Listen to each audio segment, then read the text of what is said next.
நீங்கள் திமுக ஃபைல்ஸ்னு ட்ரங்க் போட்டியாக கொடுத்தீங்களே, அந்த ட்ரங்க் போட்டியில் என்ன நடந்துட்டு இருக்கு தெரியுமா?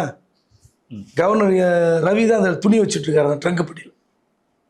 இவ்வளோ பெரிய ட்ரங்க் போட்டி எடுத்து போனார் பார்த்தீங்களா? ஒரு 3 அடி ஆளில் ஒரு என் ஹைட்டில் பார்த்தீங்கன்னா ஒரு 3/4 சைஸ் இருக்கும். அந்த ட்ரங்க் பெட்டி போய் கொடுத்தாருல திமுக ஃபைல்ஸ். என்ன செய்கிறோம் பாருங்க ஒவ்வொருத்தரையும். என்ன பண்ணீங்க? என்ன பண்ணீங்க? அந்த பெட்டி என்னாச்சு? அது காலி பெட்டியாக கொடுத்தீங்க இல்லை திமுக ஊழல் அடங்கிய ஃபைலில் கொடுத்தீங்களா?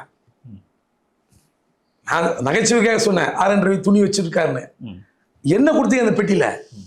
ஊழல் நடந்த ஃபைல்ஸ் தான் கொடுத்தாரு. எங்கே போச்சு அந்த ஃபைல்ஸ்லாம்? நீங்கள் அண்ணாமலை ஒரு எப்படின்னா தான் இருக்கிற இடத்தை ஒரு பரபரப்பு செய்தியாக்க வேண்டும் என்ற ஒரு நபர். உண்மையிலே அவர் ஒரு ப்ராப்பரான அரசியல்வாதியாக இருந்தால் அவர் இன்னும் 3 வருஷம் தொடர்ந்து இருப்பார்.